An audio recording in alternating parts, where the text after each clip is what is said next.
Hello friends, എല്ലാ കൂട്ടുകാർക്കും score railway മലയാളത്തിൻ്റെ മറ്റൊരു സെഷനിലേക്ക് സ്വാഗതം. അപ്പോൾ RRB ജൂനിയർ എഞ്ചിനീയർ എക്സാമിൻ്റെ ചെന്നൈ RRBയുടെ സോണിൻ്റെ അനാലിസിസ് നമ്മൾ ഡീറ്റെയിൽ ആയിട്ട് ചെയ്തിരുന്നു കുറച്ച് ദിവസം മുന്നേ. അപ്പോൾ അതിനുശേഷം പല കുട്ടികളും നമ്മുടെ അടുത്ത് വിളിച്ചിട്ട് ട്രിവാൻഡ്രം RRBയിൽ എങ്ങനെയാണ്, സെക്കന്ദരാബാദ് എങ്ങനെയാണ് ഒഴിവുകൾ, മുംബൈയിൽ ഒഴിവുകൾ എങ്ങനെയാണ് എന്നൊക്കെ ചോദിക്കാറുണ്ട്. അപ്പോൾ ഞാൻ നമ്മുടെ മറ്റ് RRBകളുടെ ഒഴിവുകൾ, അതിലെ നിങ്ങളുടെ സാധ്യതകൾ എങ്ങനെയാണെന്നുള്ളത് ഒന്ന് പരിചയപ്പെടുത്താമെന്നാണ് വിചാരിക്കുന്നത്. അതിൻ്റെ ഡീറ്റെയിൽ ആയിട്ടുള്ള ഒരു അനാലിസിസ്, അതായത് പോസ്റ്റിൻ്റെ മെഡിക്കൽ സ്റ്റാൻഡേർഡും അതുപോലുള്ള കാര്യങ്ങളൊന്നും നമ്മൾ ഇതിനകത്ത് ഈ വീഡിയോയിൽ നമ്മൾ ഡിസ്കസ് ചെയ്യാനായിട്ട് ഉദ്ദേശിക്കുന്നില്ല. പ്രധാനമായിട്ടും ഒഴിവുകൾ ഏതൊക്കെയാണ്, നിങ്ങളുടെ ട്രേഡ് ഏതാണ്, ആ ട്രേഡ് അനുസരിച്ചിട്ട് നിങ്ങൾക്ക് എത്ര ഒഴിവുകൾ ലഭിക്കും, ഏത് RRBയിലാണ് ഒഴിവ്, അതിൽ തന്നെ കമ്മ്യൂണിറ്റി വൈസ് ഒഴിവുകൾ എവിടെയാണ് കൂടുതൽ, തുടങ്ങിയ കാര്യങ്ങളായിരിക്കും നമ്മളിന്ന് പ്രധാനമായിട്ട് നോക്കാനായിട്ട് പോകുന്നുണ്ടാവുക. നിങ്ങൾ എങ്ങനെ പോസ്റ്റ് സെലക്ട് ചെയ്യണം, അതുപോലെ തന്നെ മെഡിക്കൽ സ്റ്റാൻഡേർഡിൻ്റെ പ്രസക്തി എന്താണ്, തുടങ്ങിയ കാര്യങ്ങളെല്ലാം ഇതിന് തൊട്ട് മുന്നത്തെ വീഡിയോയിൽ ചെന്നൈ RRBനെ ആസ്പദമാക്കിക്കൊണ്ട് ഞാൻ ഓൾറെഡി ഡിസ്കസ് ചെയ്തതാണ്. അപ്പോൾ അത് ആവർത്തിക്കാനായിട്ട് ഞാൻ ഉദ്ദേശിക്കുന്നില്ല. ആ വീഡിയോ കാണാത്ത കുട്ടികളുണ്ടെങ്കിൽ ആ വീഡിയോ ഒന്ന് പോയി കണ്ടതിന് ശേഷം ഈ വീഡിയോ കാണാനായിട്ട് ശ്രമിക്കുക. അപ്പോൾ നിങ്ങൾക്ക് കുറച്ചും കൂടി ഒരു ഐഡിയ കിട്ടും. ഓക്കെ, അപ്പോൾ ചെന്നൈ RRBയുടെ ആ ഒരു പ്രിഫറൻസ് കൊടുക്കുന്ന കംപ്ലീറ്റ് സംഭവങ്ങൾ നമ്മൾ ആ വീഡിയോയിൽ ഡിസ്കസ് ചെയ്തിട്ടുണ്ടായിരുന്നു. അതിനെ ആസ്പദമാക്കി അല്ലെങ്കിൽ അതിനെ റെഫറൻസ് ആക്കി വെച്ചുകൊണ്ട് നിങ്ങൾ ഇപ്പോൾ മറ്റേതെങ്കിലും ഒരു RRB, ചെന്നൈ RRB അല്ലാതെ വേറെ ഏതെങ്കിലും ഒരു RRB ആണ് നിങ്ങൾ സെലക്ട് ചെയ്യുന്നതെന്നുണ്ടെങ്കിൽ അതിലും ആ രീതിയിൽ പ്രിഫറൻസ് കൊടുക്കാനായിട്ട് ശ്രദ്ധിക്കുക. ഓക്കെ, അപ്പോൾ ഇനി നിങ്ങൾക്ക് അപ്ലൈ ചെയ്യാനായിട്ട് പറ്റുന്ന ഡിപ്ലോമകൾ അല്ലെങ്കിൽ പറ്റുന്ന ഡിപ്പാർട്ട്മെൻറ്റുകൾ ഏതൊക്കെയാണ് നമുക്ക് നോക്കാം. നിങ്ങളുടെ കൈവശം ഏതെങ്കിലും ഒരു 3 ഇയർ എഞ്ചിനീയറിംഗ് ഡിസിപ്ലിനിൽ ഏതെങ്കിലും ഒരു 3 ഇയർ ഡിപ്ലോമ ഉണ്ടെങ്കിൽ നിങ്ങൾക്ക് അപ്ലൈ ചെയ്യാനായിട്ട് പറ്റുന്ന ഒരു പോസ്റ്റാണ് DMS എന്ന് പറയുന്ന പോസ്റ്റ്. ഇതിൻ്റെ കാറ്റഗറി നമ്പർ വരുന്നത് 37 ആണ്. അപ്പോൾ 37 പോസ്റ്റായിരുന്നു നോട്ടിഫിക്കേഷൻ വരുന്ന സമയത്ത് നമ്മുടെ ജൂനിയർ എഞ്ചിനീയർ എക്സാമിൻ്റെ നോട്ടിഫിക്കേഷനകത്ത് ഉണ്ടായിരുന്നത്. റീസെൻ്റ്ലി ഒരു 2 ദിവസം മുന്നേ നമ്മുടെ CMAയുടെ ഒരു ഒഴിവും കൂടെ അതിനകത്ത് ആഡ് ചെയ്തിട്ടുണ്ട്. അപ്പോൾ ഇപ്പം നിലവിൽ 38 പോസ്റ്റുകളുണ്ട്. അതിലെ കാറ്റഗറി നമ്പർ 37 ആണ് ഈ പറയുന്ന DMS എന്ന് പറയുന്നത്. DMS എന്ന് പറയുന്ന പോസ്റ്റ് 3 ഇയർ എഞ്ചിനീയറിംഗ് ഡിസിപ്ലിനിൽ ഡിപ്ലോമയുള്ള ആർക്കും അപ്ലൈ ചെയ്യാം. അത് ആദ്യം ഒന്ന് മനസ്സിലാക്കി വെക്കുക. ഇനി സിവിൽ ഡിപ്ലോമയുള്ള ആളുകളുടെ അവസ്ഥ എന്താ? സിവിൽ ഡിപ്ലോമക്കാർക്ക് ഒബ്വിയസ്ലി ഏത് പറ്റും? DMS പറ്റും. കാരണം 3 ഇയർ ഡിപ്ലോമയുള്ള ആർക്കും അത് അപ്ലൈ ചെയ്യാനായിട്ട് പറ്റും. പിന്നെ നിങ്ങൾക്ക് അപ്ലൈ ചെയ്യാൻ പറ്റുന്ന പോസ്റ്റുകളാണ് എഞ്ചിനീയറിംഗ് ഡിപ്പാർട്ട്മെൻറ്റിൻ്റെ കീഴിൽ വരുന്ന പോസ്റ്റുകൾ. അപ്പോൾ നിങ്ങളുടെ കൈവശം 3 ഇയർ സിവിൽ ഡിപ്ലോമയോ BTechോ MTechോ 3 ഇയർ BSc ഇൻ സിവിൽ എഞ്ചിനീയറിംഗോ ഉണ്ടെങ്കിൽ നിങ്ങൾക്ക് അപ്ലൈ ചെയ്യാനായിട്ട് പറ്റുന്ന പോസ്റ്റുകളാണ് കാറ്റഗറി നമ്പർ 10 തൊട്ട് 19 വരെയും 37 DMS എന്ന് പറയുന്ന 37ാമത്തെ പോസ്റ്റും. അപ്പോൾ ഏകദേശം 10 പോസ്റ്റുകളോളം സിവിൽ എഞ്ചിനീയറിംഗ് മാത്രം കഴിഞ്ഞവർക്ക് മാത്രം അപ്ലൈ ചെയ്യാൻ പറ്റുന്ന പോസ്റ്റുകളാണ്. അവിടെ മെക്കാനിക്കലുകാരോ ഇലക്ട്രിക്കലുകാരോ ഇലക്ട്രോണിക്സുകാരോ കമ്പ്യൂട്ടർ സയൻസുകാരോ ഒന്നും നിങ്ങളുടെ കോമ്പറ്റീഷന് വരുന്നില്ല. നിങ്ങൾ കോമ്പീറ്റ് ചെയ്യുന്നത് സിവിൽ എഞ്ചിനീയറിംഗ് ഡിപ്പാർട്ട്മെൻറ്റിലെ ആളുകളായിട്ട് മാത്രമാണ്. അതാണ് സിവിലുകാർക്ക് ജൂനിയർ എഞ്ചിനീയർ എക്സാമിൻ്റെ ഇതിനകത്തുള്ള ഏറ്റവും വലിയ അഡ്വാൻറ്റേജ്. ബാക്കി ട്രേഡുകാർക്ക് അങ്ങനെ ഒരു അഡ്വാൻറ്റേജ് അവിടെ കിട്ടില്ല. കാരണം അവിടെ കോമൺ ആണ് ഒട്ടുമിക്ക പോസ്റ്റുകളും. അതുകൊണ്ട് തന്നെ അവിടെ കോമ്പീറ്റ് ചെയ്യുന്നത് പല ട്രേഡുകാരായിട്ട് നിങ്ങൾ കോമ്പീറ്റ് ചെയ്യേണ്ടി വരും. ഓക്കെ, അപ്പോൾ സിവിൽ എഞ്ചിനീയറിംഗിന് 3 ഇയർ ഡിപ്ലോമയോ BTechോ MTechോ ഉണ്ടെങ്കിൽ അല്ലെങ്കിൽ 3 ഇയർ BSc ഉണ്ടെങ്കിൽ നിങ്ങൾക്ക് അപ്ലൈ ചെയ്യാനായിട്ട് പറ്റുന്ന പോസ്റ്റുകളുടെ കാറ്റഗറി നമ്പറാണ് category number 10 to 19 plus DMS post ആയിട്ടുള്ള കാറ്റഗറി നമ്പർ 37. ഇത്രയും നിങ്ങൾക്ക് അപ്ലൈ ചെയ്യാനായിട്ട് പറ്റും. ഇനി ട്രിപ്പിൾ അല്ലെങ്കിൽ EC. അപ്പോൾ കുട്ടികൾ ചോദിക്കാറുണ്ട്, സാറേ ഇലക്ട്രിക്കലുകാർക്ക് പോസ്റ്റ് ഉണ്ട്, ഇലക്ട്രോണിക്സുകാർക്ക് അത്ര ഒഴിവില്ലേ എന്ന്. കഴിഞ്ഞ വട്ടം ചെന്നൈയുടെ വീഡിയോ ചെയ്തപ്പോൾ അതിൻ്റെ താഴെ ഞാൻ കമൻറ്റുകൾ കണ്ടു. നിങ്ങൾ മനസ്സിലാക്കേണ്ട കാര്യം, ഇലക്ട്രിക്കലുകാർക്ക് എത്ര ഒഴിവാണോ ഉള്ളത് അത്ര തന്നെ ഒഴിവ് ഇലക്ട്രോണിക്സുകാർക്കും ഉണ്ട്. ഇലക്ട്രിക്കലുകാർക്ക് എത്ര ഒഴിവാണോ ഉള്ളത് അത് ആ പോസ്റ്റുകളിലേക്ക് എല്ലാം ഇലക്ട്രോണിക്സുകാർക്കും അപ്ലൈ ചെയ്യാനായിട്ട് പറ്റും. ഇലക്ട്രിക്കൽ എന്നതുകൊണ്ട് ഞാനിവിടെ ഉദ്ദേശിക്കുന്നത് ട്രിപ്പിൾ ആണ്. നമ്മുടെ നാട്ടിലെ ഏറ്റവും കൂടുതൽ ഇലക്ട്രിക്കൽ എന്നുള്ളത് കൊണ്ട് അർത്ഥമാക്കുന്നത് ഇലക്ട്രിക്കൽ ആൻഡ് ഇലക്ട്രോണിക്സ് വിഭാഗത്തിലുള്ള കുട്ടികളെയാണ്. ഇലക്ട്രിക്കൽ ആൻഡ് ഇലക്ട്രോണിക്സ് എഞ്ചിനീയറിംഗ്, അതാണ് ട്രിപ്പിൾ എന്നുള്ളതുകൊണ്ട് അർത്ഥമാക്കുന്നത്. EC എന്ന് പറയുന്നതാണ് ഇലക്ട്രോണിക്സ് എന്നുള്ളതുകൊണ്ട് ഞാനിവിടെ ഉദ്ദേശിക്കുന്നത് ഇലക്ട്രോണിക്സ് ആൻഡ് കമ്മ്യൂണിക്കേഷൻ. അപ്പോൾ ട്രിപ്പിളിക്കാർക്കും ECക്കാർക്കും ഒരേ നമ്പർ ഓഫ് വേക്കൻസീസിലേക്ക് അപ്ലൈ ചെയ്യാനായിട്ട് പറ്റും. ഏതൊക്കെയാണ് അവരുടെ ഒഴിവുകളെന്ന് നോക്കാം. Category number 1 to 9. ഇതിലെ 1 to 9 എന്ന് പറയുന്നത് കാറ്റഗറി നമ്പർ 1 to 9 എന്ന് പറയുന്നത് എന്തിനകത്ത് വരുന്നതാണ്? ഇലക്ട്രിക്കൽ ഡിപ്പാർട്ട്മെൻറ്റിൻ്റെ കീഴിൽ വരുന്ന പോസ്റ്റുകളാണ്. ഇത് ഇലക്ട്രിക്കൽ ഡിപ്പാർട്ട്മെൻറ്റിൻ്റെ കീഴിൽ വരുന്ന പോസ്റ്റുകളാണ്. കാറ്റഗറി നമ്പർ 20 എന്താണ്? 20 എന്ന് പറയുന്നത് ട്രാക്ക് മെഷീനാണ്. ട്രാക്ക് മെഷീൻ ആക്ച്വലി എഞ്ചിനീയറിംഗ് ഡിപ്പാർട്ട്മെൻറ്റിൻ്റെ കീഴിൽ വരുന്നതാണ്. എഞ്ചിനീയറിംഗ് ഡിപ്പാർട്ട്മെൻറ്റ് എന്ന് പറഞ്ഞാൽ സ്വാഭാവികമായിട്ടും എവിടെ വരുന്നതാണ്? സിവിലുകാർക്ക് അപ്ലൈ ചെയ്യാൻ പറ്റേണ്ടതാണ്. പക്ഷേ സിവിലുകാർക്ക് അപ്ലൈ ചെയ്യാൻ പറ്റാത്ത എഞ്ചിനീയറിംഗ് ഡിപ്പാർട്ട്മെൻറ്റിൽ ഒരേ ഒരു പോസ്റ്റ് ട്രാക്ക് മെഷീനാണ്. അത് ആർക്ക് അപ്ലൈ ചെയ്യാനായിട്ട് പറ്റും? ഇലക്ട്രിക്കലുകാർക്കും ഇലക്ട്രോണിക്സുകാർക്കും അപ്ലൈ ചെയ്യാനായിട്ട് പറ്റും. പിന്നീട് വരുന്നത് 21 to 31 കാറ്റഗറിയിലുള്ള പോസ്റ്റുകൾ. അത് ഏത് ഡിപ്പാർട്ട്മെൻറ്റ് കീഴിൽ വരുന്നതാണ്? അത് മെക്കാനിക്കൽ ഡിപ്പാർട്ട്മെൻറ്റ് കീഴിൽ വരുന്നതാണ്. അപ്പോൾ ഇലക്ട്രിക്കലുകാർക്കും ഇലക്ട്രോണിക്സുകാർക്കും മെക്കാനിക്കൽ ഡിപ്പാർട്ട്മെൻറ്റിൻ്റെ കീഴിൽ വരുന്ന പോസ്റ്റ് അപ്ലൈ ചെയ്യാനായിട്ട് പറ്റും. എഞ്ചിനീയറിംഗ് ഡിപ്പാർട്ട്മെൻറ്റിലെ ട്രാക്ക് മെഷീൻ എന്ന് പറയുന്ന പോസ്റ്റ് അപ്ലൈ ചെയ്യാനായിട്ട് പറ്റും. ദെൻ 32 to 36 വരെ 32 236 വരെ. അത് ഏതാണ് പോസ്റ്റ് വരുന്നത്? സിഗ്നൽ ആൻഡ് ടെലികമ്മ്യൂണിക്കേഷൻ SNT ഡിപ്പാർട്ട്മെൻറ്റിൻ്റെ കീഴിൽ വരുന്ന പോസ്റ്റുകളാണ് അവിടെ വരുന്നത്. ആൻഡ് ദെൻ 37 ഒബ്വിയസ്ലി DMS എന്ന് പറയുന്ന പോസ്റ്റ്, അതും നിങ്ങൾക്ക് അപ്ലൈ ചെയ്യാനായിട്ട് പറ്റും. അപ്പോൾ ഇത്രയും ഡിപ്പാർട്ട്മെൻറ്റിലെ പോസ്റ്റുകളിലേക്ക് ഇലക്ട്രിക്കലുകാർക്കും ഇലക്ട്രോണിക്സുകാർക്കും അപ്ലൈ ചെയ്യാനായിട്ട് പറ്റുന്നതായിരിക്കും. നിങ്ങൾ പല പ്ലാറ്റ്ഫോമുകളിലെയും വീഡിയോസിൽ കണ്ടു കാണും ഇലക്ട്രിക്കലുകാരുടെ ആകെ ഒഴിവ് 600 ചില്ലാനാണ് അല്ലെങ്കിൽ ഇത്രയാണ്. നിങ്ങൾ മനസ്സിലാക്കേണ്ടത് അത് ഇലക്ട്രിക്കൽ ഡിപ്പാർട്ട്മെൻറ്റിൻ്റെ, അതായത് കാറ്റഗറി നമ്പർ 1 to 9 അകത്ത് വരുന്ന ഒഴിവ് മാത്രമാണ്. എന്നാൽ ആ പോസ്റ്റ് മാത്രമാണോ ഇലക്ട്രിക്കൽകാർക്ക് അപ്ലൈ ചെയ്യാനായിട്ട് പറ്റുന്നത്? അല്ല. നിങ്ങൾക്ക് ട്രാക്ക് മെഷീൻ അപ്ലൈ ചെയ്യാം, നിങ്ങൾക്ക് മെക്കാനിക്കലിൻ്റെ പോസ്റ്റുകൾ അപ്ലൈ ചെയ്യാം, നിങ്ങൾക്ക് സിഗ്നൽ ആൻഡ് ടെലികമ്മ്യൂണിക്കേഷൻ്റെ പോസ്റ്റുകൾ അപ്ലൈ ചെയ്യാം, നിങ്ങൾക്ക് DMSും അപ്ലൈ ചെയ്യാനായിട്ട് പറ്റും. അപ്പോൾ ടോട്ടൽ ഇലക്ട്രിക്കൽ ഡിപ്പാർട്ട്മെൻറ്റിൻ്റെ ഒഴിവുകൾ 600 ചില്ലാനാണ് എന്ന് പറഞ്ഞുകൊണ്ട് ഇലക്ട്രിക്കൽകാർക്ക് ഒഴിവില്ല എന്നല്ല അതിനർത്ഥം. നിങ്ങൾക്ക് ഇത്രയും ഡിപ്പാർട്ട്മെൻറ്റിലേക്ക് വരുന്ന പോസ്റ്റുകളെല്ലാം അപ്ലൈ ചെയ്യാനായിട്ട് പറ്റും. ഇലക്ട്രിക്കലുകാർക്ക് അപ്ലൈ ചെയ്യാനായിട്ട് പറ്റുന്ന പോസ്റ്റുകൾ ഏതൊക്കെയാണോ അതൊക്കെ ആർക്കും അപ്ലൈ ചെയ്യാനായിട്ട് പറ്റും. ഇലക്ട്രോണിക്സുകാർക്കും അപ്ലൈ ചെയ്യാനായിട്ട് പറ്റും. ഓക്കെ, ഞാൻ കോർ ട്രിപ്പിളിക്കാരുടെയും ECക്കാരുടെയും കാര്യമാണ് പറഞ്ഞത്. ബാക്കിയുള്ളവരുടെ കാര്യം വഴിയെ പറയാം. ഇത്രയും ക്ലിയർ ആയി കാണും. നെക്സ്റ്റ്, മെക്കാനിക്കൽ ഡിപ്ലോമ 3 ഇയർ അല്ലെങ്കിൽ അതിൻ്റെ മുകളിലോ മെക്കാനിക്കൽ എഞ്ചിനീയറിംഗിൽ ഡിപ്ലോമയുള്ള കുട്ടികൾ, BTech ഉള്ള കുട്ടികൾ, MTech ഉള്ള കുട്ടികൾക്ക് അപ്ലൈ ചെയ്യാൻ പറ്റുന്ന പോസ്റ്റുകൾ.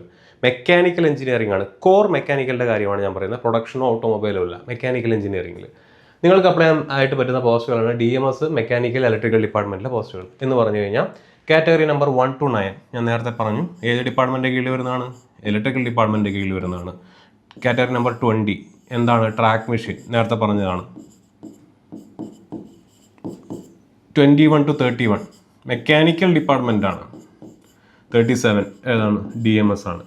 അപ്പോൾ മെക്കാനിക്കലുകാർക്ക് അപ്ലൈ ചെയ്യാൻ പറ്റുന്ന ഇത്രയും പോസ്റ്റുകൾ ഉണ്ട് എന്നുള്ള കാര്യം കൂടെ ഓർത്തിരിക്കുക. ഇനി വരുന്നിടത്താണ് നമ്മൾ ഈ പറഞ്ഞ ട്വിസ്റ്റ് വരുന്നത്, അല്ലെങ്കിൽ ചെറിയൊരു മാറ്റം വരുന്നത്. Mechanical and allied category.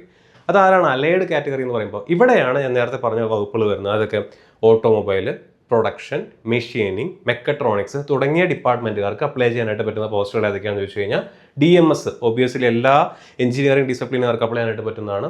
Mechanical ഡിപ്പാർട്ട്മെൻറ്റിൽ കീഴിൽ വരുന്ന പോസ്റ്റുകൾ ട്രാക്ക് മെഷീൻ, ഒബ്വിയസ്ലി നമ്മൾ നേരത്തെ പറഞ്ഞ എഞ്ചിനീയറിംഗ് ഡിപ്പാർട്ട്മെൻറ്റിൽ കീഴിൽ വരുന്ന track machine. So category number 20 ഇതേതാണ്? ഇത് ട്രാക്ക് മെഷീനാണ്.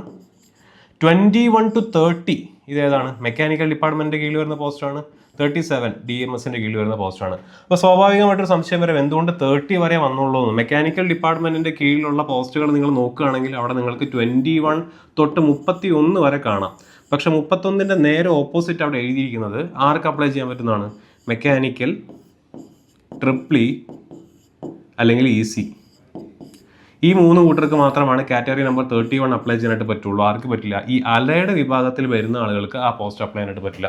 അതുകൊണ്ട് തന്നെ കാറ്റഗറി നമ്പർ 20, 21 to 30, 37 ഇത്രയും പോസ്റ്റുകളാണ് ഞാൻ നേരത്തെ പറഞ്ഞ പ്രൊഡക്ഷൻ, ഓട്ടോമൊബൈൽ തുടങ്ങിയ ആളുകൾക്ക് അപ്ലൈ ചെയ്യാനായിട്ട് പറ്റുള്ളൂ. അത് മനസ്സിലാക്കി വെക്കുക. ഇനി ഇലക്ട്രോണിക്സ് ആൻഡ് അലൈഡ്. അതാരാണ് ഇലക്ട്രോണിക്സ് ആൻഡ് അലൈഡ് എന്ന് പറയുന്ന ഡിപ്പാർട്ട്മെൻറ്റിൽ വരുന്നത്? സ്വാഭാവികമായിട്ടും കമ്പ്യൂട്ടർ സയൻസുകാർ. ഇപ്പോൾ നിങ്ങൾ കമ്പ്യൂട്ടർ സയൻസിനകത്ത് ഈ പറയുന്ന പോലെ ഡിപ്ലോമയോ BTechോ MTechോ ഉള്ള കുട്ടികളാണെന്നുണ്ടെങ്കിൽ, IT-കാർ ഇൻഫർമേഷൻ ടെക്നോളജിക്കകത്ത് ഈ പറഞ്ഞ പോലെ 3 ഇയർ ഡിപ്ലോമയോ BTechോ ഉള്ള കുട്ടികളാണെന്നുണ്ടെങ്കിൽ നിങ്ങൾക്ക് അപ്ലൈ ചെയ്യാനായിട്ട് പറ്റുന്ന പോസ്റ്റുകളാണ് DMS ആൻഡ് SNT. DMS എന്ന് പറഞ്ഞാൽ കാറ്റഗറി നമ്പർ 37 നമ്മൾ നേരത്തെ കണ്ടതാണ്. 32 to 36 32 മുതൽ 36 വരെയുള്ള പോസ്റ്റുകൾ. ഇത് സിഗ്നൽ ആൻഡ് ടെലികമ്മ്യൂണിക്കേഷൻ ഡിപ്പാർട്ട്മെൻറ്റിൻ്റെ കീഴിൽ വരുന്ന പോസ്റ്റുകളാണ്. ഈ പോസ്റ്റുകൾ മാർക്ക് അപ്ലൈ ചെയ്യാനായിട്ട് പറ്റും. കമ്പ്യൂട്ടർ സയൻസുകാർക്കും ഇൻഫർമേഷൻ ടെക്നോളജിക്കാർക്കും അപ്ലൈ ചെയ്യാനായിട്ട് പറ്റുന്ന പോസ്റ്റുകളാണ്. ഓക്കെ, അപ്പോൾ അത് ഓർത്ത് വയ്ക്കുക. ഇനി ഇതിൻ്റെ പുറമേ വരുന്ന ഒരു പോസ്റ്റാണ് ഏത്? BSc ഫിസിക്സ് ആൻഡ് കെമിസ്ട്രി ഉള്ള ആളുകൾക്ക് CMA എന്ന് പറയുന്ന പോസ്റ്റിലേക്ക് അപ്ലൈ ചെയ്യാനായിട്ട് പറ്റും. പുതിയതായിട്ട് ആഡ് ചെയ്യപ്പെട്ടാണ് 38. നമ്മൾ ഇൻഡിക്കേറ്റീവ് നോട്ടീസിനകത്ത് CMAയുടെ കാര്യം പറഞ്ഞിരുന്നു. പിന്നീട് നോട്ടിഫിക്കേഷൻ വന്ന സമയത്ത് CMA ഉണ്ടായിരുന്നില്ല. ഒരുപാട് കുട്ടികൾക്ക് അത് വിഷമമായി. പക്ഷേ പിന്നീട് ഇപ്പോൾ പുതിയൊരു അമെൻമെൻറ്റിലൂടെ 38ാമത്തെ പോസ്റ്റായിട്ട് 35ഓളം വേക്കൻസീസ് ഫിസിക്സ് കെമിസ്ട്രിയിലോ BSc ഉള്ള ഉദ്യോഗാർത്ഥികൾക്ക് അപ്ലൈ ചെയ്യാൻ പറ്റുന്ന രീതിയിലുള്ള ഒരു പോസ്റ്റാണ്. ഇവിടെ നിങ്ങൾ മാത്രമായിരിക്കും കോമ്പീറ്റ് ചെയ്യുന്നുണ്ടായിരിക്കുക. ആൻഡ് നമ്മുടെ മലയാളി കുട്ടികൾക്ക് സന്തോഷമുള്ള ഒരു വർത്തമാനം എന്ന് പറഞ്ഞാൽ 35 പോസ്റ്റേ ഉള്ളൂ, 35 വേക്കൻസിയേ ഉള്ളൂ. അത് വിഷമമുള്ള കാര്യം തന്നെയാണ്. പക്ഷേ ഈ 35ൽ 15 നമ്മുടെ ചെന്നൈ RRBയിലാണ് കിടക്കുന്നത്. എന്ന് പറഞ്ഞാൽ നമ്മുടെ നാട്ടിൽ BSc ഫിസിക്സോ കെമിസ്ട്രിയോ കഴിഞ്ഞ കുട്ടികൾക്ക് നാട്ടിൽ അല്ലെങ്കിൽ ഈ പറയുന്ന പോലെ നമ്മുടെ കേരളത്തിലോ ചെന്നൈയിലോ ജോലി കിട്ടാൻ സാധ്യതയുള്ള ഒരു പോസ്റ്റ് ഒഴിവ് 15 നിങ്ങൾക്ക് വന്നു ചേർന്നിട്ടുണ്ട്. നിങ്ങൾ പലരും നമ്മുടെ അടുത്ത് ചോദിച്ചതാണ്. അപ്പോൾ ആ സാധ്യത കൂടെ മനസ്സിലാക്കുക. കാറ്റഗറി നമ്പർ 38 ആണ് എന്നുള്ള കാര്യം കൂടെ. ഇനി നിങ്ങൾ അപ്ലൈ ചെയ്യുന്ന RRBയിൽ ഈ പോസ്റ്റിന് ഒഴിവുകൾ ഉണ്ടെങ്കിൽ മാത്രമേ ഇത് വിസിബിൾ ആവുകയുള്ളൂ എന്നുള്ള കാര്യം കൂടെ ഓർത്തിരിക്കുക. അപ്പോൾ ഞാൻ നേരത്തെ പറഞ്ഞ പോലെ ഇത്രയും പോസ്റ്റ് ഉണ്ട് എന്നൊക്കെ പറഞ്ഞു. നിങ്ങൾ ട്രിവാൻഡ്രം RRB ആണ് എടുത്തത്. ട്രിവാൻഡ്രം RRBയിൽ ഒഴിവ് കുറവാണെങ്കിൽ ഈ പറഞ്ഞ അത്രയും പോസ്റ്റിൻ്റെ ഒഴിവൊന്നും അവിടെ കാണുകയാണെങ്കിൽ ഇത്രയും പോസ്റ്റ് നിങ്ങൾക്ക് അപ്ലൈ ചെയ്യാനായിട്ട് പറ്റില്ല. അപ്പോൾ സാറിൻ്റെ അടുത്ത് വന്നിട്ട് ചോദിക്കരുത്, സാറല്ലേ പറഞ്ഞ അത്രയും പോസ്റ്റ് ഉണ്ട്, പക്ഷേ ഞാൻ ട്രിവാൻഡ്രം RRBയിൽ അപ്ലൈ ചെയ്ത സമയത്ത് എനിക്ക് ഇത്രയും കാറ്റഗറി നമ്പർ ഒന്നും കണ്ടില്ല, പ്രിഫറൻസ് കൊടുക്കുന്ന സമയത്ത് കണ്ടില്ല എന്ന് പറഞ്ഞു കഴിഞ്ഞാൽ ആ പർട്ടിക്കുലർ പോസ്റ്റിന് ആ RRBയിൽ ഒഴിവുണ്ടെങ്കിൽ മാത്രമേ അപ്ലൈ ചെയ്യുന്ന സമയത്ത് അത് അവിടെ കാണാനായിട്ട് പറ്റുള്ളൂ. മനസ്സിലായില്ലേ? അപ്പോൾ അതുകൊണ്ടാണ് ഒഴിവ് നോക്കി അപ്ലൈ ചെയ്യണം എന്ന് പറയുന്നത്. ക്ലിയർ? ഇനി നമുക്ക് ഓരോ RRBസായിട്ട് മുന്നോട്ട് പോവാം. അപ്പോൾ ഇതാണ് നിങ്ങൾക്ക് അപ്ലൈ ചെയ്യാൻ പറ്റുന്ന അല്ലെങ്കിൽ നിങ്ങൾക്ക് സെലക്ട് ചെയ്യാനായിട്ട് പറ്റുന്ന ഡിപ്പാർട്ട്മെൻറ്റ്. നമുക്കിനി ഓരോന്നായിട്ട് മുന്നോട്ട് പോവാം. ഇതിൽ പ്രധാനമായിട്ടും ബാംഗ്ലൂർ, നമുക്ക് ആൽഫബറ്റിക് ഓർഡറിൽ തന്നെ പോവാം. ബാംഗ്ലൂർ ഇലക്ട്രിക്കലുകാർക്ക് അപ്ലൈ ചെയ്യാനായിട്ട് പറ്റുന്ന 172 ഒഴിവാണുള്ളത്. EC-കാർക്ക് അത്ര തന്നെ ഒഴിവാണുള്ളത്, 172 ഒഴിവാണുള്ളത്. മെക്കാനിക്കലുകാർക്ക് 157 ഒഴിവാണുള്ളത്. മെക്കാനിക്കൽ ആൻഡ് അലൈഡ് വിഭാഗം, ഞാൻ നേരത്തെ പറഞ്ഞ ഓട്ടോമൊബൈൽ, പ്രൊഡക്ഷൻ തുടങ്ങിയ വിഭാഗത്തിലേക്ക് 128 ഒഴിവാണുള്ളത്. EC ആൻഡ് അലൈഡ്, അതായത് കമ്പ്യൂട്ടർ സയൻസുകാർ, IT-കാർക്ക് 36 ഒഴിവാണുള്ളത്. സിവിലുകാർക്ക് 147 ഒഴിവാണുള്ളത്. CMA, ഞാൻ നേരത്തെ പറഞ്ഞ BSc ഫിസിക്സോ കെമിസ്ട്രിയോ ഉള്ള ആളുകൾക്ക് ഒരൊറ്റ ഒഴിവുള്ളൂ. ആൻഡ് ആ ഒഴിവ് ഏത് കമ്മ്യൂണിറ്റിക്കാണ്? EWS-നാണ്. മനസ്സിലായില്ലേ? ആ ഒഴിവ് EWS-നാണ് എന്നുള്ള കാര്യം കൂടെ ഓർത്തിരിക്കുക. EWS-ന് മാത്രമേ അവിടെ ഒഴിവുള്ളൂ. UR-നോ SC-ക്കോ ST-ക്കോ OBC-ക്കോ ഒഴിവില്ല. ഒറ്റ ഒഴിവുള്ളൂ, അത് EWS കമ്മ്യൂണിറ്റിക്ക് വേണ്ടി മാത്രമാണ്. മറ്റ് ഡിപ്പാർട്ട്മെൻറ്റുകൾ, അതായത് ഇപ്പോൾ 3 ഇയർ ഡിപ്ലോമ ഇൻ കെമിക്കൽ എഞ്ചിനീയറിംഗോ വേറെ ഏതെങ്കിലും ഒരെണ്ണത്തിനകത്ത് നിങ്ങൾക്ക് 3 ഇയർ ഡിപ്ലോമ ഉണ്ടെങ്കിൽ നിങ്ങൾക്ക് അപ്ലൈ ചെയ്യാൻ പറ്റുന്ന 21 ഒഴിവുകൾ DMS എന്ന് പറയുന്ന പോസ്റ്റിനകത്തും ഉണ്ട്. ഇതാണ് ബാംഗ്ലൂരിൻ്റെ അവസ്ഥ. ഇനി ഞാൻ നേരത്തെ പറഞ്ഞ കാര്യം ഒരിക്കൽ കൂടെ പറയാം. കഴിഞ്ഞ വീഡിയോയിൽ ഞാൻ പറഞ്ഞ കാര്യമാണ്. ഈ വീഡിയോ അല്ലെങ്കിൽ ഈ ഒരു ടേബിൾ കണ്ടിട്ട് നമ്മുടെ അടുത്ത് കുട്ടികൾ ചോദിക്കാറുണ്ട്, സാറേ അപ്പോൾ ST-ക്ക് 12 ഒഴിവേ കിട്ടുള്ളൂ എന്ന് നമ്മുടെ അടുത്ത് ചോദിക്കാറുണ്ട്. അങ്ങനെയല്ല, ST-കാരുടെ ടോട്ടൽ വേക്കൻസി എന്ന് പറയുന്നത് 71+12 ആണ്. നിങ്ങൾക്ക് ഏതിനും കൂടെ പറ്റും. ഈ കാണിച്ചിരിക്കുന്ന UR വേക്കൻസി ആർക്ക് എലിജിബിൾ ആണ്? ST-കാർക്ക് അപ്ലൈ ചെയ്യാൻ പറ്റുന്ന പോസ്റ്റാണ്. ഓൺലി തിങ്, UR-ലെ ഒരു വേക്കൻസി നിങ്ങൾക്ക് കിട്ടണമെന്നുണ്ടെങ്കിൽ UR-ൻ്റെ കട്ട് ഓഫ് നിങ്ങൾ ക്ലിയർ ചെയ്യണമെന്ന് മാത്രം. മനസ്സിലായില്ലേ? ST കട്ട് ഓഫ് ക്ലിയർ ചെയ്യണമെന്നുണ്ടെങ്കിൽ അവിടെ 12 ഒഴിവേ നിങ്ങൾക്ക് കിട്ടുള്ളൂ. നിങ്ങൾ UR-ൻ്റെ കട്ട് ഓഫ് ക്ലിയർ ചെയ്യുകയാണെങ്കിൽ 71+12 അത്രയും ഒഴിവ് നിങ്ങൾക്ക് വേണ്ടി മാറ്റി വെച്ചിട്ടുണ്ട്. അതുപോലെ തന്നെയാണ് മറ്റ് ഡിപ്പാർട്ട്മെൻറ്റുകളുടെ എന്നുള്ള കാര്യം കൂടെ ഓർത്തിരിക്കുക. അപ്പോൾ അത്രയും ക്ലിയർ ആയി കാണും. ഇനി ബാംഗ്ലൂർ കഴിഞ്ഞ ചെന്നൈയിൽ 233, ഞാനത് എക്സ്പ്ലെയിൻ ചെയ്യുന്നില്ല, കഴിഞ്ഞ വീഡിയോയിൽ ഞാൻ ഓൾറെഡി പറഞ്ഞ കാര്യമാണ്. ചെന്നൈ RRBയിൽ ഇതാണ് നമ്മുടെ പുതിയ പോയിന്റ്, ഈ പുതിയ കളറിൽ കൊടുത്തിരിക്കുന്നത്. 15 ഒഴിവുകളാണ് CMA പോസ്റ്റ്. CMA എന്ന് പറഞ്ഞു കഴിഞ്ഞാൽ BSc ഫിസിക്സ് ആൻഡ് കെമിസ്ട്രി ഉള്ള ആളുകൾക്ക് അപ്ലൈ ചെയ്യാനായിട്ട് പറ്റുന്ന 15 ഒഴിവുകൾ. അതിൽ 7 UR ഉണ്ട്, SC-ക്ക് 3 ഒഴിവുണ്ട്, ST-ക്ക് 1 ഒഴിവുണ്ട്, OBC-ക്ക് 2 ഒഴിവുണ്ട്, EWS-ന് 2 ഒഴിവുണ്ട്. മൊത്തം 15 ഒഴിവുകളാണ് ചെന്നൈ RRBയിൽ പുതിയതായിട്ട് വന്നിട്ടുള്ളത്. അപ്പോൾ അത് മനസ്സിലാക്കി വെക്കുക. ഓക്കെ. ഇനി മുംബൈയിൽ 205 ഒഴിവാണ് ഇലക്ട്രിക്കലിന്, ഇലക്ട്രോണിക്സിന് 205 ഒഴിവാണ്, മെക്കാനിക്കലിന് 181 ഒഴിവാണ്. ഇവിടെ മെക്കാനിക്കലിന് 208 ആയിരുന്നു. ഇനി ഇവിടെ സിവിലിന് 165 ചെന്നൈയിൽ. സിവിലിന് പക്ഷേ മുംബൈയിലാണ് ഒഴിവ് കൂടുതൽ, 228 ഒഴിവ് മുംബൈയിലുണ്ട്. അപ്പോൾ അതൊക്കെ നോക്കി അപ്ലൈ ചെയ്യാം. സെക്കന്ദരാബാദ് ഒഴിവ് വളരെ കുറവാണ്. അപ്ലൈ ചെയ്യാൻ താല്പര്യമുള്ള കുട്ടികൾക്ക് അപ്ലൈ ചെയ്യാമെന്നുള്ളതല്ലാതെ കമ്പയർ ടു ഞാൻ നേരത്തെ കാണിച്ചിട്ടുള്ള മുംബൈ ആയിട്ടോ ചെന്നൈ ആയിട്ടോ കമ്പയർ ചെയ്യുമ്പോൾ ഒഴിവ് താരതമ്യേന വളരെ കുറവാണ് ഇവിടെ സെക്കന്ദരാബാദിനകത്തുള്ളത്. ഇനി ട്രിവാൻഡ്രം, ഒരുപാട് പേര് നമ്മുടെ അടുത്ത് ചോദിക്കുന്നതാണ്. ഇതാണ് ട്രിവാൻഡ്രത്തിൻ്റെ അവസ്ഥ. ട്രിവാൻഡ്രത്ത് ഇലക്ട്രിക്കലുകാർക്ക് അപ്ലൈ ചെയ്യാൻ പറ്റുന്ന 45 പോസ്റ്റേ ഉള്ളൂ, 45 ഒഴിവേ ഉള്ളൂ. EC-കാർക്ക് 45, മെക്കാനിക്കലുകാർക്ക് 43, മെക്കാനിക്കൽ ആൻഡ് അലൈഡ് കാറ്റഗറിയിൽ 32, അല്ലെങ്കിൽ EC ആൻഡ് അലൈഡ് കാറ്റഗറിയിൽ, ഇലക്ട്രോണിക്സ് ആൻഡ് അലൈഡ് കാറ്റഗറിയിൽ എത്രയാണ്? 6 ഒഴിവാണ് ഉള്ളത്. സോ EC ആൻഡ് അലൈഡ് എന്ന് പറയുമ്പോൾ കമ്പ്യൂട്ടർ സയൻസുകാർക്ക് ആകെ 6 ഒഴിവ് മാത്രമാണ് എവിടെ ഉള്ളത്? ട്രിവാൻഡ്രം RRBയിൽ ഉള്ളതെന്നുള്ള കാര്യം ഓർത്തിരിക്കുക. CMA-ക്ക് അവിടെ ഒഴിവില്ല, സിവിലിന് 53 ഒഴിവാണ് ഉള്ളത്. ഓക്കെ. അപ്പോൾ ഇതാണ് നമ്മുടെ ഈ പറയുന്ന RRBകളുടെ വേക്കൻസി ചാർട്ട് എന്ന് പറഞ്ഞു കഴിഞ്ഞാൽ. ഇനി അപ്പോൾ ഇതനുസരിച്ച് നിങ്ങൾക്ക് വേക്കൻസി മനസ്സിലായിട്ടുണ്ടാവും. നിങ്ങളുടെ ഡിപ്പാർട്ട്മെൻറ്റിന് അല്ലെങ്കിൽ നിങ്ങൾ എടുക്കുന്ന ട്രേഡ് പ്രകാരം നിങ്ങൾക്ക് അപ്ലൈ ചെയ്യാൻ പറ്റുന്ന കാറ്റഗറി നമ്പേഴ്സ് ഏതൊക്കെയാണെന്നുള്ളത് ഞാൻ ആദ്യമേ എക്സ്പ്ലെയിൻ ചെയ്ത് കാണിച്ചു. ഇനി അതിന് പ്രിഫറൻസ് കൊടുക്കുന്ന സമയത്ത് എന്താണ് നിങ്ങൾ മനസ്സിൽ വെക്കേണ്ടത്? 2-3 കാര്യങ്ങളാണ്. ഒന്ന് ജോലിയുടെ സ്വഭാവം, 2 മെഡിക്കൽ സ്റ്റാൻഡേർഡ്. ഈ 2 കാര്യങ്ങൾ നിങ്ങൾ മനസ്സിൽ വെച്ചാൽ തന്നെ നിങ്ങളുടെ പകുതി കാര്യങ്ങൾ ഓക്കെയാണ്. ജോലിയുടെ സ്വഭാവം എന്ന് പറഞ്ഞു കഴിഞ്ഞാൽ ഒരു പർട്ടിക്കുലർ എഞ്ചിനീയറിംഗ്, ഇപ്പോൾ ജൂനിയർ എഞ്ചിനീയർ വർക്ക്ഷോപ്പ് എന്ന് പറയുന്നതിൻ്റെ ജോലി സ്വഭാവം എന്താണ് എന്നെങ്ങനെയാണെന്ന് മനസ്സിലാക്കാനായിട്ട് സാധിക്കുന്നത്. ഒന്ന്, അതിൻ്റെ മെഡിക്കൽ സ്റ്റാൻഡേർഡ് വെച്ചുകൊണ്ട്.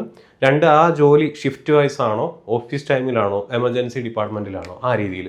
അപ്പോൾ നമ്മൾ ആ രീതിയിൽ ജോലികളെ തരംതിരിക്കുകയാണെന്നുണ്ടെങ്കിൽ സബ് ഡിപ്പാർട്ട്മെൻറ്റ് വെച്ചിട്ട് നിങ്ങൾ അപ്ലൈ ചെയ്യുന്ന പോസ്റ്റിൻ്റെ സബ് ഡിപ്പാർട്ട്മെൻറ്റ് നോക്കുക. Design and drawing, R&D, DMS തുടങ്ങിയവയെല്ലാം ഓഫീസ് സ്വഭാവമുള്ള ജോലികളാണ്. ഓഫീസ് സ്വഭാവം എന്ന് പറഞ്ഞു കഴിഞ്ഞാൽ നിങ്ങൾക്ക് രാവിലെ പോയി വൈകുന്നേരം ആകുമ്പോഴേക്കും തിരിച്ചു വരാൻ പറ്റുന്ന രീതിയിലുള്ള ഓഫീസ് സ്വഭാവമുള്ള ജോലികളാണ് ഈ പറയുന്ന ഡിപ്പാർട്ട്മെൻറ്റുകളിൽ അധികവും. ഇനി ഷിഫ്റ്റ് ഡ്യൂട്ടി 8 മണിക്കൂർ ജോലിയായിരിക്കും, പക്ഷേ ഷിഫ്റ്റ് അനുസരിച്ചായിരിക്കും. നൈറ്റ് ഷിഫ്റ്റ് വരാം. അപ്പോൾ അതിൽ വരുന്നതാണ് പ്രൊഡക്ഷൻ യൂണിറ്റിലെയും EMU TRS, workshop, carriage and wagon, diesel shed, general സർവീസിലൊക്കെ പല ഡ്യൂട്ടികളും ഷിഫ്റ്റ് വൈസാണ് നിങ്ങൾ വർക്ക് ചെയ്യേണ്ടി വരിക. 8 മണിക്കൂർ വർക്കായിരിക്കും, പക്ഷേ ഷിഫ്റ്റ് വൈസ് വർക്ക് ചെയ്യേണ്ടി വരുന്നതാണ്. എമർജൻസി ലൈനിൽ വർക്ക് ചെയ്യേണ്ടി വരുന്ന ഡിപ്പാർട്ട്മെൻറ്റുകളാണ് ഇവിടെ കൊടുത്തിട്ടുള്ളത്. എമർജൻസി ലൈൻ എന്ന് പറഞ്ഞു കഴിഞ്ഞാൽ 24/7 നിങ്ങൾ അവൈലബിൾ ആയിരിക്കണം. ഓൺ ഡ്യൂട്ടി എന്നുള്ളതിനേക്കാൾ ഉപരി അവൈലബിൾ ആയിരിക്കണം. 24 മണിക്കൂറും പണിയെടുത്തുകൊണ്ടിരിക്കുക എന്നുള്ളതല്ല എൻ്റെ അർത്ഥം. എപ്പോൾ പണി വന്നാലും, ഇപ്പോൾ പ്രത്യേകിച്ച് സിഗ്നൽ ടെലികമ്മ്യൂണിക്കേഷനകത്തൊക്കെ ഇപ്പോൾ മഴയും സംഭവങ്ങളൊക്കെ വരുന്ന സമയത്ത് അല്ലെങ്കിൽ വേറെ എന്തെങ്കിലും ഒരു കാര്യം നടക്കുന്ന സമയത്ത് നിങ്ങൾ അവൈലബിൾ ആവേണ്ടി വരും. എമർജൻസി വരുന്ന സമയത്ത് വിളിച്ചാൽ നിങ്ങൾ വെളിപ്പുറത്ത് അവൈലബിൾ ആവേണ്ടി വരും. അപ്പോൾ ആ രീതിയിൽ വർക്ക് ചെയ്യുന്ന ജോലികളാണിത്. ഇതിൽ ഏത് ഫീൽഡിലാണോ നിങ്ങൾക്ക് താല്പര്യം, ആ താല്പര്യമുള്ളതനുസരിച്ചിട്ട് നിങ്ങൾക്ക് പ്രിഫറൻസ് കൊടുക്കാം. ക്ലിയർ? ഇനി ഇത് പ്രിഫറൻസ് കൊടുക്കുന്ന സമയത്ത് നിങ്ങൾ മനസ്സിലാക്കേണ്ട കാര്യമാണ്, ലോ മെഡിക്കൽ സ്റ്റാൻഡേർഡ് ഉള്ള പോസ്റ്റുകൾക്ക് ആദ്യം പ്രിഫറൻസ് കൊടുക്കുകയാണെങ്കിൽ ഇതായിരിക്കും നിങ്ങളുടെ അപ്രോക്സിമേറ്റ് പ്രിഫറൻസ് ഓർഡർ എന്ന് പറയുന്നത്. ഇനി ഈ ലോ മെഡിക്കൽ സ്റ്റാൻഡേർഡ് എന്ന് പറയുമ്പോൾ ഓഫീസ് സ്വഭാവമുള്ള ജോലികളായതുകൊണ്ട് തന്നെ ഇവിടെ സാലറി ചിലപ്പോൾ താരതമ്യേന കുറവാണ്. അപ്പോൾ സാലറി കുറവ് ഇൻ ദ സെൻസ് ബേസിക് പേയും ബാക്കെല്ലാം സിമിലർ ആണ്, അലവൻസുകളാണ് കുറയുന്നത് എന്നുള്ള കാര്യം കൂടെ ഓർത്തിരിക്കുക.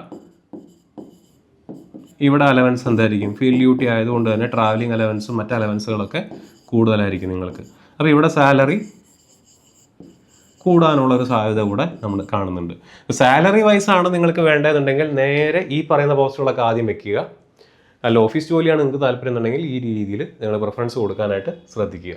ഓക്കെ, അപ്പോൾ ഇതാണ് പ്രിഫറൻസ് കൊടുക്കുന്ന സമയത്ത് ശ്രദ്ധിക്കേണ്ട കാര്യം. വേക്കൻസി ചാർട്ട് ഞാൻ ഓൾറെഡി കാണിച്ചു. ഓരോ ഡിപ്പാർട്ട്മെൻറ്റുകാർക്കും അപ്ലൈ ചെയ്യാനായിട്ട് പറ്റുന്ന പോസ്റ്റുകൾ ഏതാണെന്നുള്ളത് നമ്മൾ ഓൾറെഡി ഡിസ്കസ് ചെയ്ത് കഴിഞ്ഞു. ഓക്കെ, അപ്പോൾ ഇത്രയാണ് നമ്മുടെ ജൂനിയർ എഞ്ചിനീയർ എക്സാമിൻ്റെ പോസ്റ്റ് പ്രിഫറൻസുമായിട്ട് ബന്ധപ്പെട്ട് എനിക്ക് പറയാനുള്ളത്. ഇനി നമുക്ക് ജൂനിയർ എഞ്ചിനീയർ എക്സാമിൻ്റെ ഇലക്ട്രിക്കൽ ആൻഡ് ഇലക്ട്രോണിക്സിൻ്റെ കോഴ്സസ് ഓൾറെഡി നമ്മൾ സ്റ്റാർട്ട് ചെയ്തിട്ടുണ്ട്.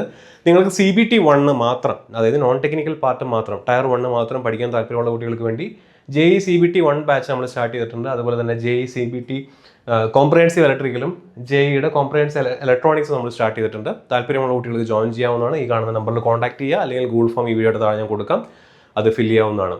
അപ്പോൾ ഈ പ്രിഫറൻസിൻ്റെ വീഡിയോസ് ഞാൻ നേരത്തെ ചെയ്ത ജൂനിയർ എഞ്ചിനീയർ നമ്മുടെ ചെന്നൈയുടെ വീഡിയോയും എല്ലാം കണ്ട് മനസ്സിലാക്കി മെഡിക്കൽ സ്റ്റാൻഡേർഡ് ഒക്കെ മനസ്സിലാക്കിയതിന് ശേഷം അപ്ലൈ ചെയ്ത് തുടങ്ങുക. ഈ പറഞ്ഞ പോലെ പലർക്കും ഇനി OBC സർട്ടിഫിക്കറ്റും കാര്യങ്ങളൊക്കെ അപ്ലൈ ചെയ്യാനുണ്ടായിരിക്കും. കാരണം പുതിയ സാമ്പത്തിക വർഷത്തിലാണ് നിങ്ങൾക്ക് വേണ്ടത്. അതായത് ഏപ്രിൽ 2026 ശേഷം എടുത്തിട്ടുള്ള സർട്ടിഫിക്കറ്റ് ആണെങ്കിൽ മാത്രമേ അത് വാലിഡ് ആയിരിക്കുകയുള്ളൂ. ഓരോ സാമ്പത്തിക വർഷത്തിലെയും നിങ്ങൾ എന്ത് ചെയ്യണം? OBC NCL സർട്ടിഫിക്കറ്റ് ഒക്കെ റിന്യൂ ചെയ്തുകൊണ്ടിരിക്കണം. അപ്പോൾ അത് അപ്ലൈ ചെയ്യാത്തവർ അല്ലെങ്കിൽ അത് സർട്ടിഫിക്കറ്റിന് വേണ്ടി ഇതുവരെ അപേക്ഷിക്കാത്ത കുട്ടികളൊക്കെ ഉണ്ടെങ്കിൽ സർട്ടിഫിക്കറ്റ് ഒക്കെ എത്രയും പെട്ടെന്ന് എടുത്ത് വെച്ചിട്ട് അപ്ലൈ ചെയ്യാനായിട്ട് നോക്കുക. ഇനി വരുന്ന ദിവസങ്ങളൊക്കെ പബ്ലിക് ഹോളിഡേയ്സ് ആണ് അല്ലേ, നമുക്ക് ഓണം വരുന്നത്. അപ്പോൾ 3-4 ദിവസമൊക്കെ വരുന്നത് മുടക്ക് വരാൻ സാധ്യതയുണ്ട്. അപ്പോൾ സർട്ടിഫിക്കറ്റ് ഒന്നും എടുത്ത് വെക്കാത്ത കുട്ടികളുണ്ടെങ്കിൽ എത്രയും പെട്ടെന്ന് സർട്ടിഫിക്കറ്റിനൊക്കെ അപേക്ഷിക്കുക. അത് കഴിയുമ്പോഴേക്കും നിങ്ങൾക്ക് സമയം ടൈറ്റ് ആവും, പിന്നെ സൈറ്റ് ഹാങ് ആവാൻ തുടങ്ങും. അപ്പോൾ അങ്ങനത്തെ പുലിവാലികളിലേക്കൊന്നും പോകാതിരിക്കുന്നതിന് വേണ്ടി ആവശ്യമുള്ള എല്ലാ ഡോക്യുമെൻസും ഇപ്പോൾ കളക്ട് ചെയ്ത് വെക്കുക. മെഡിക്കൽ സ്റ്റാൻഡേർഡും പ്രിഫറൻസിൻ്റെ വീഡിയോയും കാര്യങ്ങളെല്ലാം മനസ്സിലാക്കിയതിന് ശേഷം കൃത്യമായിട്ട് അപ്ലൈ ചെയ്യാനായിട്ട് നോക്കുക. അപ്ലൈ ചെയ്യുന്ന സമയത്ത് ഈ പറഞ്ഞ പോലെ ബാങ്ക് അക്കൗണ്ട്, ആധാർ ലിങ്ക്ഡ് ആണ്, CD ചെയ്യേണ്ട ആവശ്യമൊക്കെ ഉണ്ട്. അപ്പോൾ പുതിയ അങ്ങനത്തെ കുറച്ച് സംഭവങ്ങളൊക്കെ വന്നിട്ടുണ്ട്. അപ്പോൾ CD ചെയ്തിട്ടുള്ള ബാങ്ക് അക്കൗണ്ട് ആണെങ്കിൽ, അല്ലെങ്കിൽ പരിചയത്തിലുള്ള ആരുടെയെങ്കിലും CD ചെയ്തിട്ടുള്ള ബാങ്ക് അക്കൗണ്ട് ഉണ്ടെങ്കിൽ അതുവഴി നിങ്ങൾക്ക് പേയ്മെൻറ്റ് കൊടുക്കാവുന്നതാണ്. നിങ്ങളുടെ തന്നെ അക്കൗണ്ടിലൂടെ പോകാൻ പാടുള്ളൂ എന്നൊന്നുമില്ല. പക്ഷേ ശ്രദ്ധിക്കേണ്ട കാര്യം, CBT 1 കഴിഞ്ഞാലാണ് അല്ലെങ്കിൽ CBT 1 അപ്ലൈ ചെയ്താൽ അല്ലെങ്കിൽ അറ്റൻഡ് ചെയ്താൽ മാത്രമാണ് നിങ്ങൾക്ക് എന്ത് കിട്ടുള്ളൂ? റീഫണ്ട് കിട്ടുള്ളൂ. ഈ റീഫണ്ട് കിട്ടുന്നത് നിങ്ങൾ ഏത് അക്കൗണ്ടിൽ നിന്നാണോ പേയ്മെൻറ്റ് കൊടുത്തത് ആ അക്കൗണ്ടിലേക്കായിരിക്കും. അപ്പോൾ ആരെങ്കിലും അക്കൗണ്ട് വെച്ചിട്ട് പേയ്മെൻറ്റ് കൊടുത്തിട്ട് റീഫണ്ട് കിട്ടിയില്ല എന്ന് പിന്നെ പറഞ്ഞിട്ട് കാര്യമില്ല. ആരുടെ അക്കൗണ്ടിൽ നിന്നാണ് പൈസ അടയ്ക്കുന്നത് എന്നുള്ളത് കൃത്യമായിട്ട് മനസ്സിലാക്കി വെച്ചിട്ട് എന്ത് ചെയ്യുക? അപ്ലൈ ചെയ്യാനായിട്ട് ശ്രദ്ധിക്കുക. മറ്റൊരു വീഡിയോയിൽ നമുക്ക് വീണ്ടും കാണാം.